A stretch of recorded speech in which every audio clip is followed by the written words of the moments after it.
East Fife TV is brought to you by the East Fife Supporters Society and Paint Tech Fife. How you doing? Thank you very much for your time this afternoon. Another difficult day at the office. Things just didn't really go our way.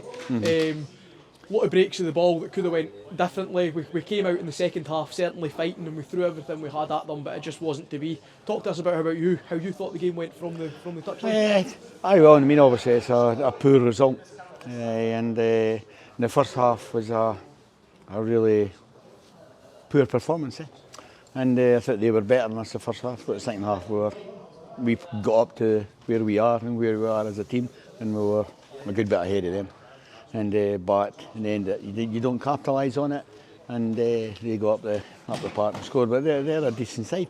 So the thing for me generally is that people shouldn't go about thinking that because you're top of the league you can beat the bottom of the league. I mean, Stirling Albion's, the Stranraer, they're good sides. They're good sides. We've dropped it in the last 3 or 4 weeks, really disappointingly. Now we've got to sort that out. I think that we weren't up. We did not play the way we want to play. And again, you saw the difference between the first half and the second half. A lot better the second half. First half, that just wasn't happening.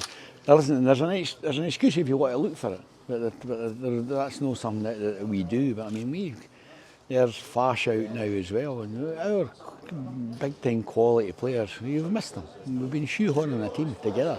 You miss these guys a lot. They're big players for us, and we have to get them back, and we have to get fighting for places. But I think we could have. It's a massive disappointment again, but hey, we are where we are, and we've got away games now.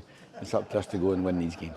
Speaking of Fife, you mentioned him. He took a nasty one this afternoon. Do we have sort of any update on him, how he is? Well, we don't know officially, but we think his shoulders come out, so that doesn't look. It looks a bit nasty.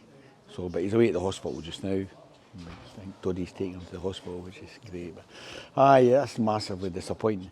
But it just shows you. I mean, Brian and Trouts and Toddy and all these guys are out now. Any team these guys would get in any team in this league every game. But so we're missing them a bit. That being said, I think that the second half performance showed that we're capable. You've got to dig deep, and I do think that we're having to shape, we're having to change a few things, and this is what happens. That's why we're kind of gone off.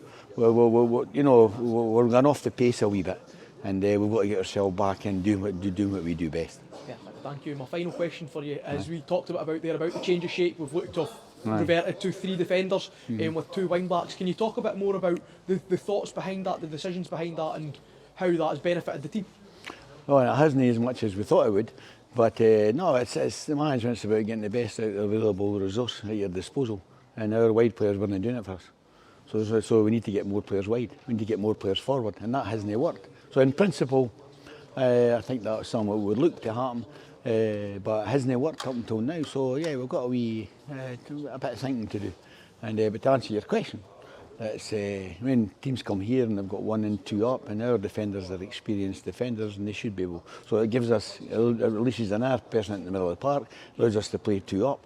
But if you're not keeping the ball and you're not passing the ball, you can play 1-9 or whatever you want, but we've got to be better in possession, because that's what our philosophy is about. I mean, we'll get back there. So we're down and hell we're disappointed, but we're not out.